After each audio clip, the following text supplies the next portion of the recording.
So anyone who does that, their desires are very easily fulfilled.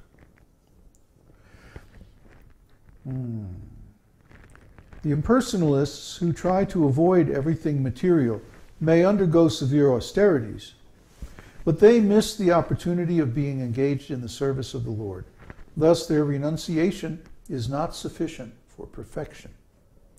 There are many instances where, following such artificial renunciation without any contact with devotional service, the impersonalist again fell down and became attracted to material contamination. There are many supposed renouncers, even at the present moment, who officially become sannyasis or renunciants, and outwardly claim that spiritual existence is truth and material existence is untruth. In this way, artificially they make a show of renunciation of the material world. However, because they cannot reach the point of devotional service, they fail to achieve the goal, and they again come back to material activities such as philanthropic work and political agitation. There are many examples of so-called sannyasis who gave up the world as untruth, but again came to the material world because they were not seeking the real repose at the lotus feet of the Lord. In other words, let's say I want to give up something. What do I give up? Let me give up eating. So I'm just going to drink. I'm just going to take liquid food. I'm not going to eat anything. Right? This is artificial. Why is it artificial? Because I can offer nice foods to the Lord and they become prasadam. So why should I give them up? What do I gain from that? It's artificial. You see? The real perfection is to be engaged in the devotional service of the Lord. So if we give up something that can be used in the Lord's devotional service, that's false renunciation. Falgura vairagya. You see?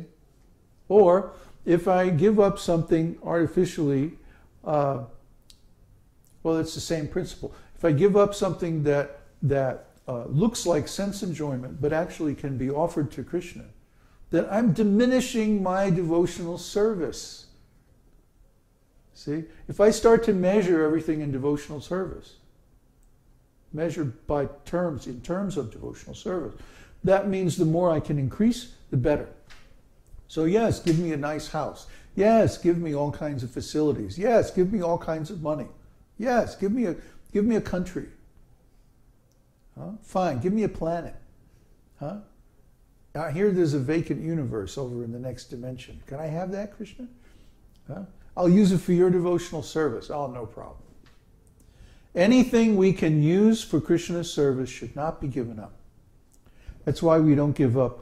You know, some people say when you become a sannyasi, you have to give up the internet. I actually heard devotees talking about this. If you're a sannyasi, you shouldn't have a computer. You shouldn't have access to the internet. Why? Well, because you might go look at a porn site. Well, wait a minute. I can go down to the corner magazine store and look at porn. The point is, if I'm actually engaged in devotional service, I won't want to. I won't have any desire for it. Well, why, what's that? Why should I do that? Krishna is far more beautiful than any of these porn stars. What do I need that for? So even if I have a computer and I have access to the internet, I'm not going to misuse it. I'm going to use it for Krishna. If we didn't have access to the internet, we wouldn't be here right now talking to you. We wouldn't be preaching. You wouldn't even know about us. Because we're not on the internet. So just see. If we were to give that up artificially, our whole service would be devastated. You see? So that would be nonsense, wouldn't it? Yeah. So why should we accept this artificial renunciation? That's not real. It's our own speculation. It's like, actually counterproductive, actually destructive of devotional service. I mean, if you just think about this stuff a little bit, it all makes sense. Here he says, one should not give up anything which can be utilized in the service of the Lord. That is a secret of devotional service. Anything that can be utilized in advancing Krishna consciousness and devotional service should be accepted. For instance, we are using many machines for the advancement of our present Krishna consciousness movement. Machines like typewriters, dictating machines, tape recorders, microphones, and airplanes. Sometimes people ask us, why are you utilizing material products if you condemn the advancement of material civilization? But actually we do not condemn. We simply ask people to do whatever they are doing in Krishna consciousness. That is the same principle on which, in Bhagavad-gītā, Krishna advised Arjuna to utilize his fighting abilities in devotional service. Similarly, we are utilizing these machines for Krishna's service. With such sentiment for Krishna or Krishna consciousness, we can accept everything. If the typewriter can be utilized for advancing our Krishna consciousness movement, we must accept it. Similarly, the dictaphone or any other machine must be used. Our vision is that Krishna is everything. Krishna is the cause and effect, and nothing belongs to us. Krishna's things must be used in the service of Krishna. That is our vision. This does not mean, however, that we should give up the principles of discharging devotional service or neglect abiding by the rules and regulations prescribed therein. In the Nephite stage of devotion, one must follow all the principles regulated by the authority of the spiritual master. The acceptance and rejection of things should always be in pursuance of the devotional principles, not that one can independently manufacture some idea of what should be accepted or rejected. The spiritual master, as the visible manifestation of Krishna, is necessary, therefore, to direct the devotee on behalf of the Supreme Personality of Godhead. I'm going to stop here.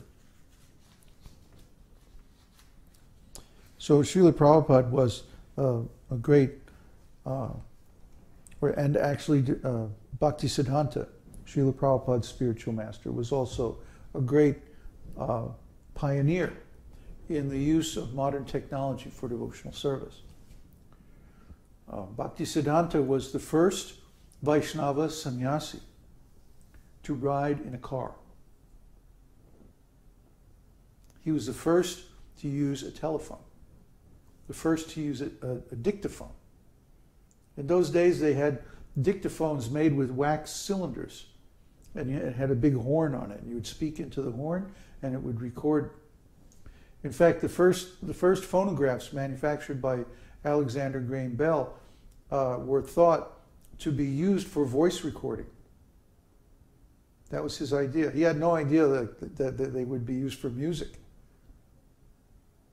They didn't really have good enough a frequency response for music. So, yeah, he was the first to do so many things. First to ride in a train. I mean, Bhaktivinod Ṭhākur actually even built a railroad to take him from his office in Krishnanagar to his cottage in Mayapur. You can still ride that train today. It's a really cool little narrow gauge steam train. And it goes between the Mayapur. You go from the Mayapur temple, the birthplace of Lord Chaitanya. You go down to the Jalangi River where it empties into the Ganges. And Bhaktivinod Kutir is just there within walking distance of that place. And then there's a boat that goes across the river, or you can just swim across the river. It's not that wide. And then you walk up the bank on the other side, and there's the train station right there. That's how Bhaktivinod used to get to work. He'd commute to work on his own private railroad. So this is our predecessor, spiritual masters. And of course, Śrīla Prabhupada was the first Vaishnava sannyasi to go overseas. And he went on a boat, and then later on he traveled 12 times around the world by airplane. So just see. All these things are there. And now we're using the internet, and we're traveling even faster all over the world. This is lazy intelligence. Why not use it? It's there. Use it for Krishna. Take advantage. Yes, it can be misused, but so can a hammer. So can I can take a plate, and instead of using it for Krishna, I can throw it at somebody. That's misusing it. So everything can be used for devotional service. Even if it's ordinarily used for Maya, it can be adapted or engaged somehow or other in Krishna's devotional service. That's a fact. But you have to be expert. Devotee has to be expert. In the beginning, it requires expert guidance from the spiritual master, how to engage one's material resources and abilities and energy in devotional service. But once you learn the art, then you can engage everything. You can engage any